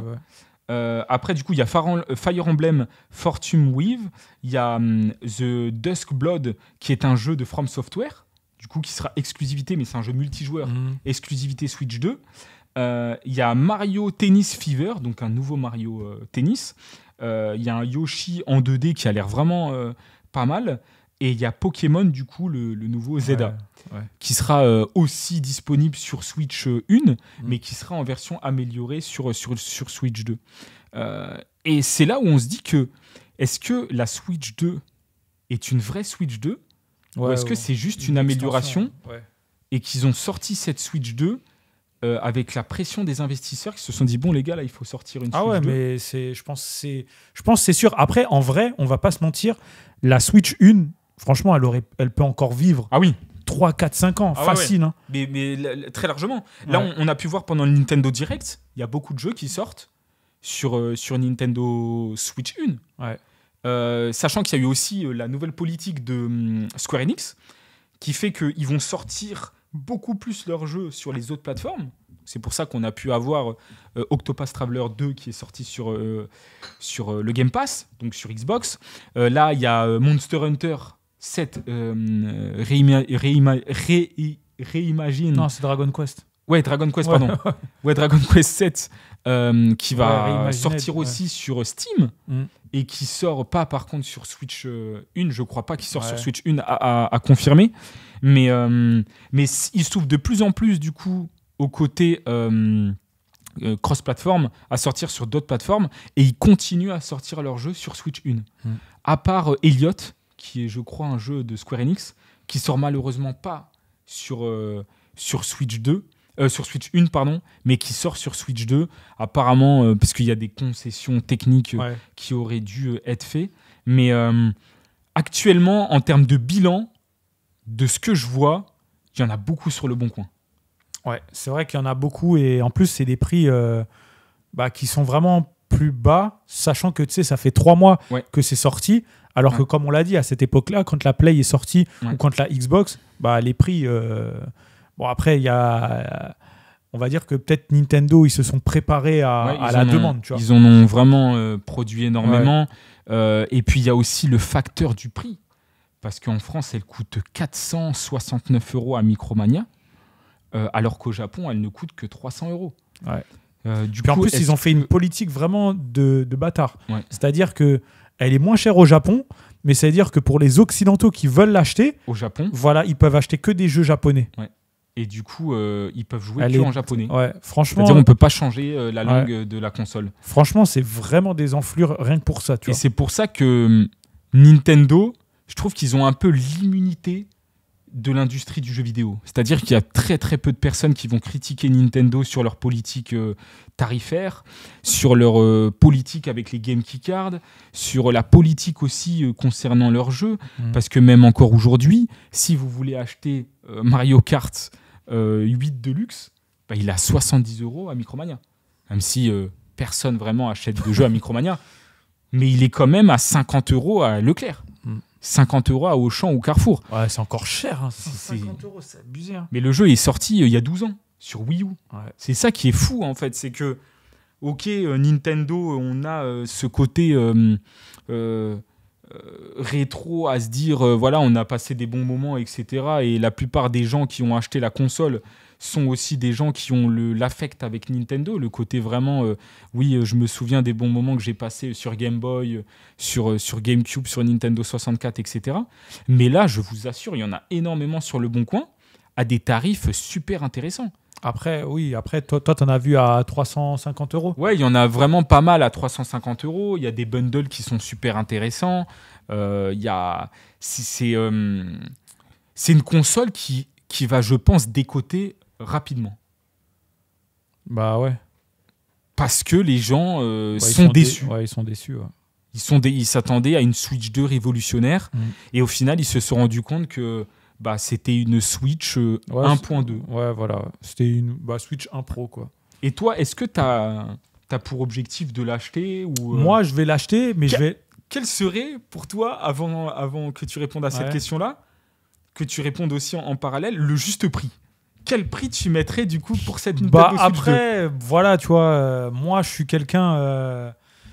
Ça dépend vraiment de mon humeur. C'est-à-dire, admettons, genre là, il y a un jeu de fou qui sort.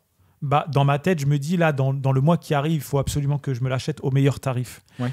Mais là, c'est quoi le jeu qui déclencherait l'achat? Bah là, il n'y en a aucun pour le moment. Mais même, admettons, un jeu que tu aimerais voir sur... Bah, admettons, tu vois, Final Fantasy 9... Final Fantasy 9 Remake. Après, ça m'étonnerait qu'il sortira... je pense les Final Fantasy... Je pense...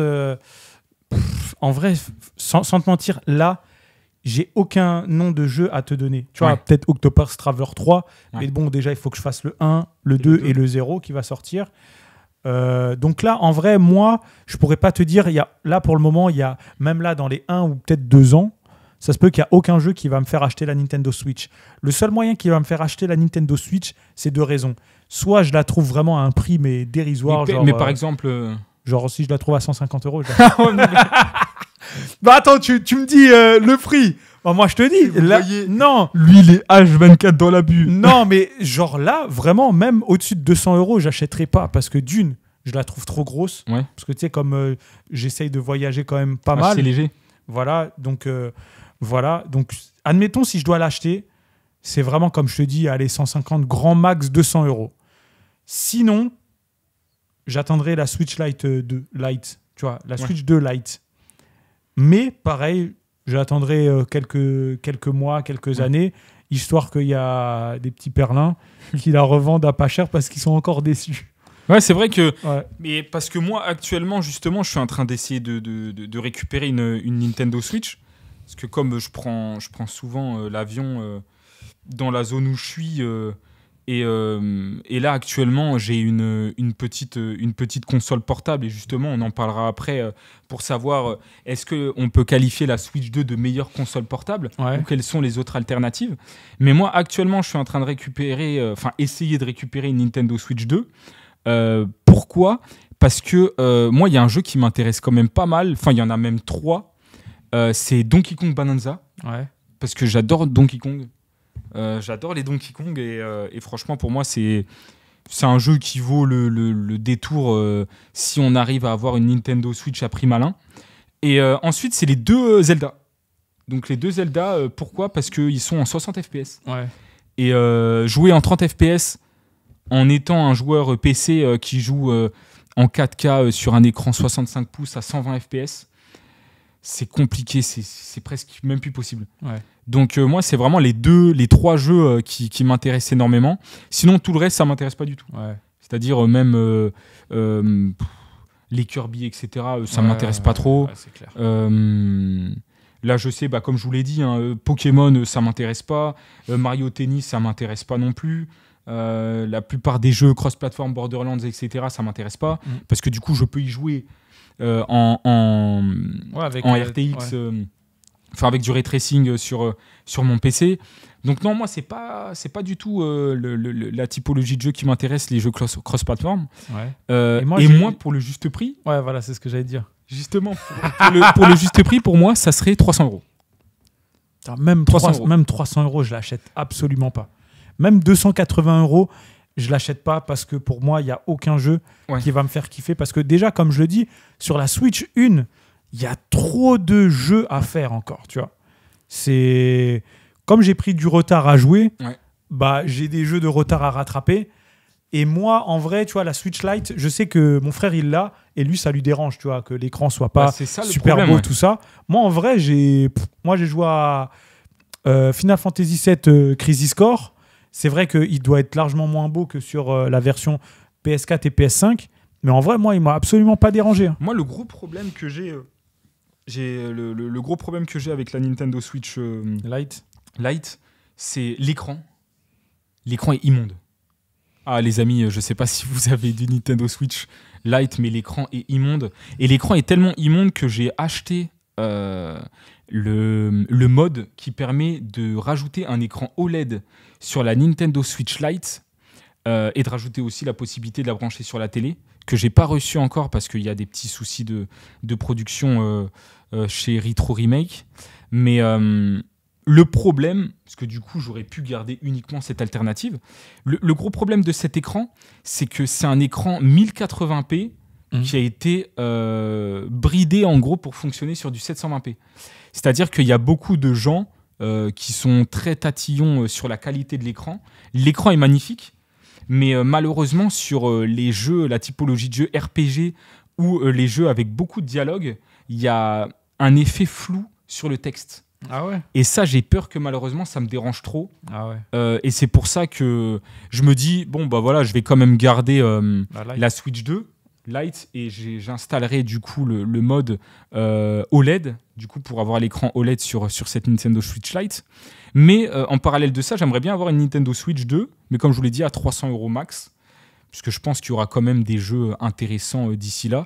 Et après, toujours la politique de Nintendo, je pense qu'ils auraient pu sortir une Nintendo Switch 2 OLED, c'est-à-dire avec un écran OLED directement.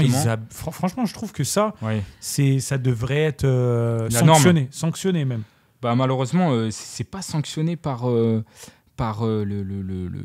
commun des mortels, parce que les gens, ils l'ont acheté. Ça a fait un carton, 2 millions de ventes au Japon. Parce que c'est sûr qu'ils vont sortir une Nintendo Switch 2 OLED. Ah, mais même une Lite. Ouais, c'est sûr. Je suis même sûr qu'ils vont sortir une Nintendo Switch 2 Pro, parce qu'ils vont voir que malheureusement, sur certains jeux, ça passe plus.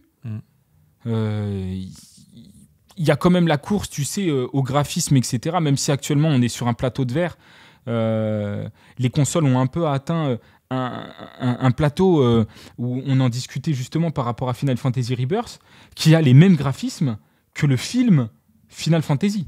Ouais. Et c'est là, Advent Children. Et c'est là où on se dit qu'on a atteint un seuil, sauf que le problème, c'est que Nintendo est bien en dessous de ce dernier. Il y a tout ce qui est DLSS, du coup, qui permet avec l'IA de créer des frames, qui permet aussi de jouer avec la résolution des différents éléments sur l'écran. Et là, je pense qu'il y aura potentiellement une Nintendo Switch 2 Pro, une Nintendo Switch OLED. C'est sûr. Mais oui, actuellement, c'est pas... Dans mon cas, 300 € et du coup, dans son cas, 150-200 €. Ouais, mais comme je le dis, c'est vraiment pas d'actu que je l'achète tout de suite.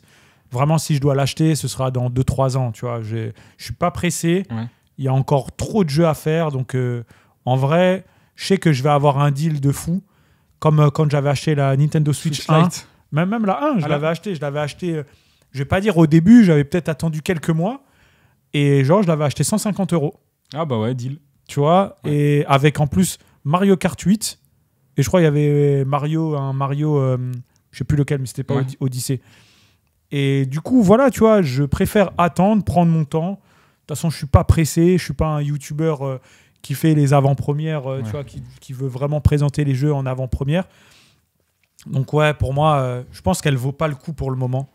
Et globalement, hein, concernant la Switch 2, la plupart du temps, les gens, ce qu'ils leur reprochent, c'est les performances qui sont pas terribles sur les jeux multiplateformes, avec aussi quelques petits problèmes sur les jeux Nintendo, du coup, qui sont développés et édités par Nintendo, avec des petites chutes de framerate et l'exploitation du coup de la 4K qui n'est pas d'actualité, qui n'est même pas respectée, et aussi le fonctionnement de la Joy-Con en mode souris qui est proche de l'inutile. Ouais, j'avoue que en fait, le souci c'est créer des gadgets. Ouais. Des fois, il y a des gadgets qui servent à rien. Des fonctionnalités qui servent à rien et des qui fois, rajoutent de l'argent sur la facture finale. Tu vois, comme la PS Vita où il y avait l'écran tactile derrière, en vrai... Ça servait à rien. Ouais, ça servait à rien. Et justement, en parlant de PS Vita, il va vous raconter une anecdote.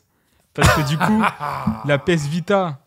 Je l'avais eu Day One, je l'ai acheté Day One et du coup c'était la PS Vita 1000, donc la PS Vita la plus rare, et parce qu'elle avait un écran OLED.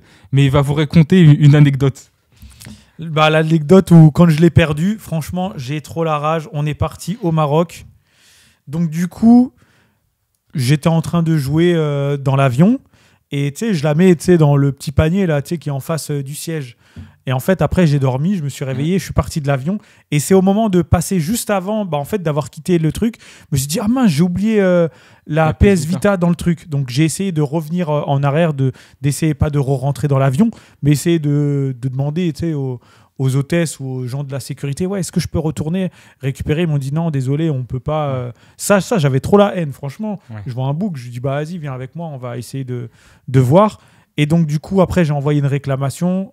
0 signe de vie, donc j'imagine que là il y a un petit enfant qui joue à la PS Vita. J'ai trop la haine de ça. PS Vita, avec il y avait pas mal de jeux, hein. Ouais, parce qu'en fait il y avait des jeux en cartouche, mais aussi j'avais installé un je sais plus comment est-ce que ça s'appelle, le truc Fireware. Ouais, voilà, où du coup j'avais tous les jeux PSP et PS Vita, même ça se peut PS2 aussi, PS1 aussi, totalement gratuit en téléchargement.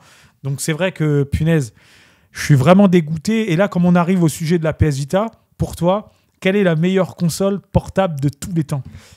Là, c'est vraiment c'est compliqué. Hors les Steam Deck, les trucs si, comme justement.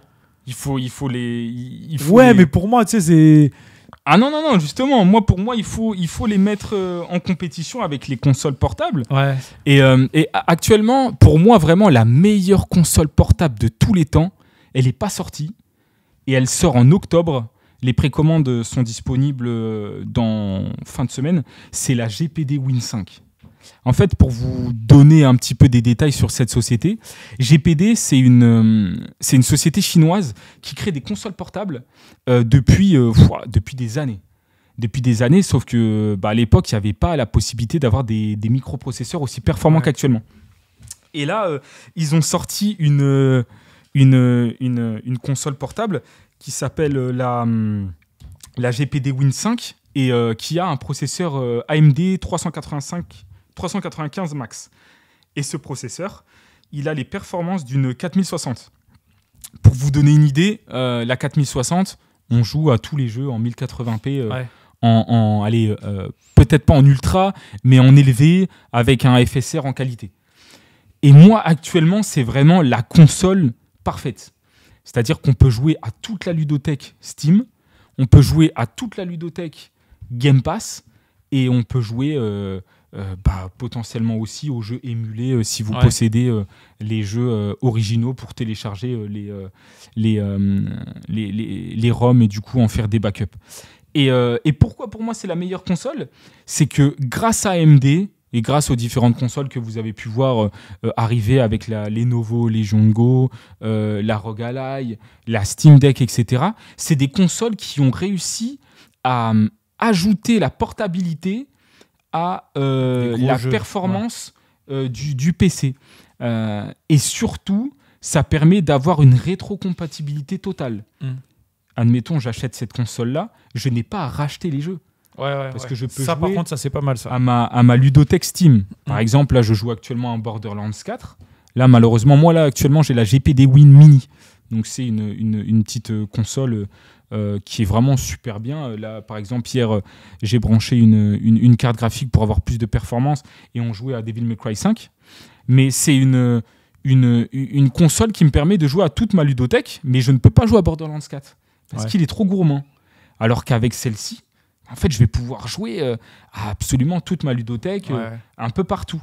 Et en plus de ça, elle fait que 500 grammes parce qu'ils ont décidé d'utiliser une batterie que tu colles à l'arrière, mais que tu peux aussi avoir un peu comme l'Apple Vision. C'est-à-dire dans ta poche, etc. pour justement avoir une console qui fait 500 grammes et avoir une portabilité parfaite. Et pour moi, actuellement, c'est vraiment la meilleure console du moment, mais malheureusement, elle coûte très cher. Elle coûte combien ? Elle coûte, je crois, les précommandes qui sont dispo du coup semaine prochaine. La version 395, elle coûte 1200 €, un truc comme ça. Ah ouais, j'avoue que. Donc c'est très très cher. C'est un budget, C'est un budget. Mais c'est pour ça que, en termes de meilleure console, pour moi, il n'y a pas meilleur. Actuellement. Mais si on retire, tu sais, genre, on va dire les Steam Deck, les trucs comme ça, et qu'on reste vraiment sur du classique, tu vois. Si on retire tout ça, je pense que la meilleure console, c'est la Switch Lite. Ouais, je pense. La meilleure, c'est la Switch Lite parce que, malheureusement, elle a un écran archi naze. Donc, ça, c'est le gros défaut. Mais pour moi, elle est devant la Switch normale, qui est trop grosse. En fait, la Switch est trop grosse par rapport à la qualité de son écran. C'est-à-dire qu'il y a quand même un côté... tu sais, les différents bords qui sont vraiment très très volumineux. L'écran est moche aussi. C'est un écran 6 pouces, je crois, ou quelque chose comme ça. Après, il y a la Switch OLED, qui a un écran qui est quand même beaucoup plus beau et qui fait, je crois, 7 pouces. Mais pareil, c'est un écran 720p. Et puis, la Switch n'est pas puissante du tout. Et puis, elle est quand même assez grosse. Après, il y a la Switch 2 qui a un meilleur écran, mais elle est quand même assez grosse. Et en termes de jeu, c'est pas trop ça actuellement. Et après, il y a la PS Vita qui a un écran de qualité, même si la résolution est assez faible, mais l'écran est petit, donc ça passe encore. Mais elle a un écran OLED et puis elle est légère. Elle se met dans la poche. Donc pour toi personnellement, ta console préférée portable, la meilleure, c'est la Switch ? Je pense la Switch Lite, mais j'y joue pas parce que l'écran est immonde. Moi, personnellement, ma console préférée, pour moi, c'est la PS Vita. Mais malheureusement, elle n'a pas eu la ludothèque. Ah oui, si elle avait une meilleure ludothèque, ça aurait été pour moi, parce qu'en vrai, on ne va pas se mentir, les jeux de PS Vita équivaut largement aux jeux de Switch. Uncharted et tout, graphiquement, c'est niveau Switch. Donc pour moi, je pense que c'est trop dommage que la PS Vita a flop. Parce que pour moi, je pense que ça aurait pu être la meilleure console de tous les temps. Parce que voilà, Sony, on va pas se mentir, ils ont une ludothèque de fou et des éditeurs de jeux de fou. Parce que du coup, les éditeurs, les studios, et tout en plus ça. de ça, ils ont mis aussi l'aspect sur le côté performance, parce elle était moins performante qu'une PS3, mais il n'y avait pas une grosse différence. Parce que quand on joue à Uncharted... En plus, elle était légère. Elle était quoi ? Légère. Elle était légère. Quand on joue à Uncharted sur Switch, sur PS Vita, et quand on joue à Uncharted 1 sur PS3, oui, il y a une différence. Mais techniquement, c'est les mêmes jeux. On voit que c'est le même moteur graphique, c'est la même physique de Drake, etc. C'est juste dommage qu'ils n'ont pas soutenu, peut-être parce que le public n'a pas validé, ils l'ont pas acheté. Il y avait ça aussi, et je crois que c'était compliqué aussi au studio de développer dessus. Apparemment, c'était une grosse galère. Mais donc, pour moi, ça reste la PS Vita, la meilleure console de tous les temps jamais créée. Mais sinon, on va dire ma console préférée, je pense que c'est la Switch. Parce que la Switch, il y a trop de jeux. Moi, personnellement, la Switch Lite, l'écran, c'est sûr que si ça avait été un OLED, ça aurait été top. Mais en vrai, l'écran, moi, personnellement, ça ne me gêne pas. Et puis, il y a des jeux quand même, tu as de quoi faire. Là, franchement, si tu t'y connais pas en jeux vidéo, tu te lances là. Franchement, tu en as au moins pour 10 ans. Il y a une belle ludothèque. Tu as 10 ans de jeux vidéo pour tous les goûts. Même le gars qui aime les RPG, il en a à foison. Le mec qui aime les jeux d'aventure, des trucs comme ça, il y en a, mais à gogo. Et ça continue encore de sortir. Donc pour moi, je pense la meilleure console jamais créée, c'est la PS Vita. et que si ça avait été un succès, ça se peut qu'il y aurait eu une PS Vita améliorée, voire une PS Vita 2. Ou, voilà. Mais sinon, là, à l'heure actuelle, vraiment, celle où, pour moi, il y a zéro test, c'est la Switch. Switch Lite, ouais. Elle est vraiment pas mal, mais c'est dommage. Vraiment, l'écran, c'est vraiment dommage. Et si vraiment tu devais conseiller à quelqu'un je sais pas moi, 3-4 jeux sur Switch, ouais. Après, le souci, c'est que moi, je suis un joueur RPG. Très spécial. Tu vois. Mais justement, là, les gens qui aiment, comme toi, les RPG 2D...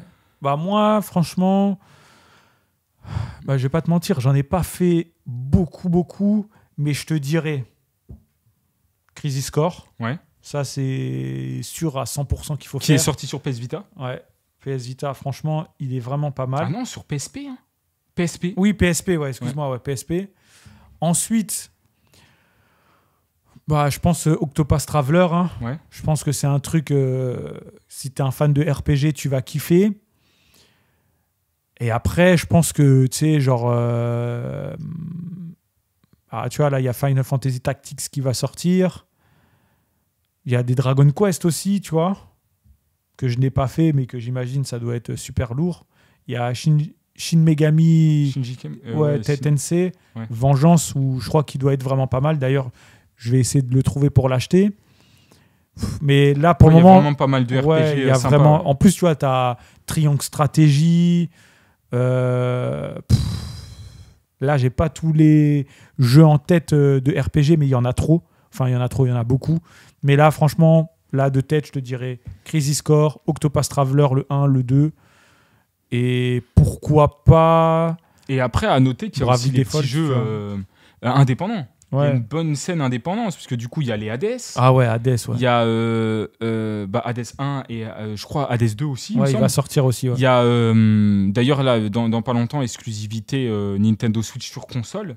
Ouais. Il y a aussi du coup les Shinobi qui est sorti récemment. Il y a Silksong. Il y a Ninja Gaiden. Ouais.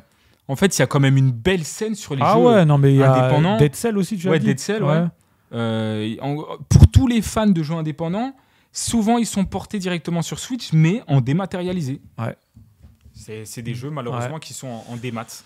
Mais ouais, pour moi, la Nintendo Switch, pour le moment, je pense que c'est la meilleure console de tous les temps, et PS Vita, la meilleure console jamais créée. Tu vois. Et c'est dommage. Après, apparemment, il y aurait une PS Vita 2, enfin une prochaine console portable. Est-ce qu'ils vont faire la même erreur ?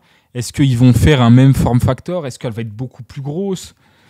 Parce qu'actuellement, les iGPU, enfin les APU, ils sont performants, mais ils demandent beaucoup d'énergie et chauffent beaucoup. Ouais. Donc, malheureusement, je pense qu'on va se retrouver avec une console qui va être volumineuse. Ouais, j'espère pas, parce qu'en vrai, c'est... Et il n'y aura pas d'OLED. Je suis pas sûr qu'il y ait de l'OLED.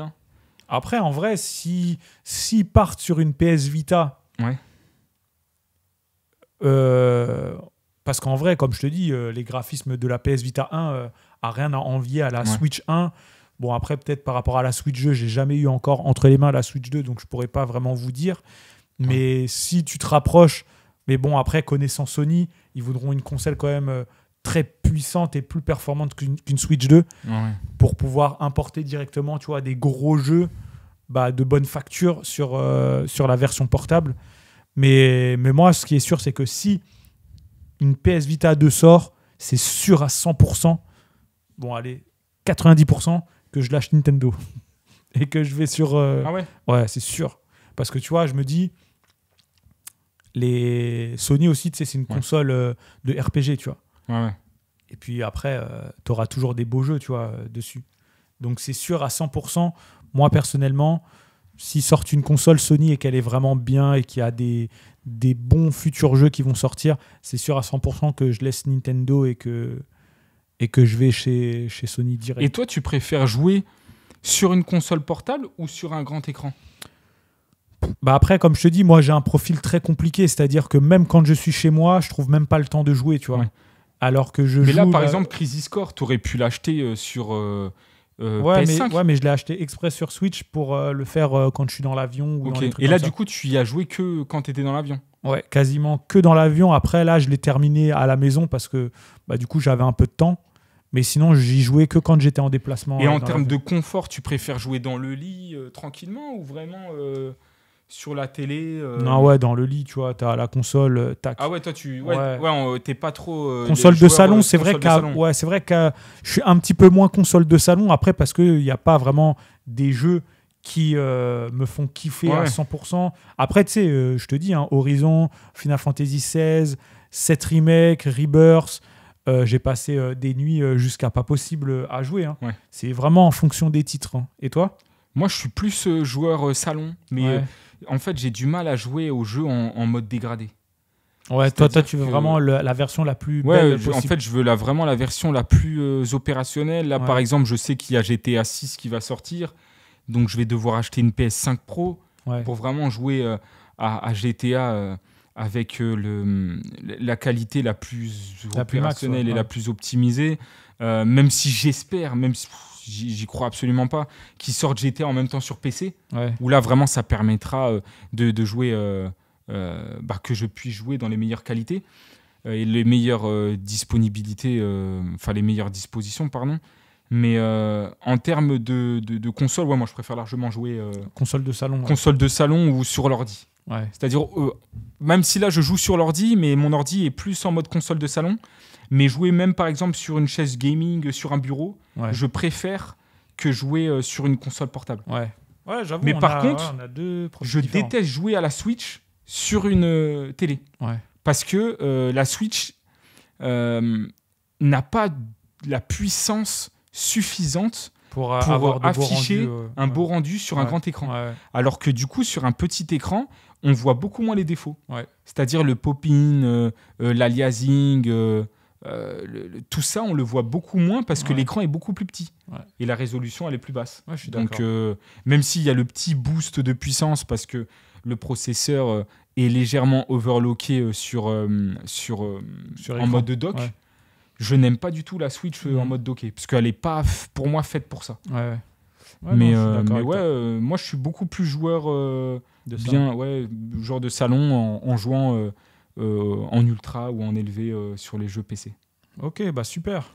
Donc voilà. Ouais, super discussion. Franchement, encore un bon podcast. J'espère que vous avez apprécié. C'est ça. Parole de Moldu. Voilà, on a parlé vraiment vrai, comme on pense. C'est ça. Et voilà, donner notre avis d'amateur de jeux vidéo, même si il est beaucoup plus professionnel que moi en termes de jeux vidéo. Moi je suis un moldu, j'adore les jeux vidéo. Toi, t'es un moldu pro, toi. Mais par contre, ce que je vous conseille à tous, c'est d'inciter le Big à jouer à Red Dead Redemption 2. Ouais, je vais essayer de m'y mettre. En plus, je l'ai acheté, mais c'est vrai que j'ai du mal à m'y mettre, tu vois, parce que je sais pas, il y a quelque chose qui fait que il me donne pas envie de m'accrocher à fond. Pourtant, il est vraiment incroyable, les amis. Non, mais on va tester. Mais en tout cas, n'hésitez pas à liker, commenter, partager, puis à vous abonner. C'est ça, ou à mettre 5 étoiles sur Spotify. À commander bien évidemment des Crinkle Cookies sur crinklecookie.fr. Exactement. Et on se retrouve pour un prochain podcast. Salut.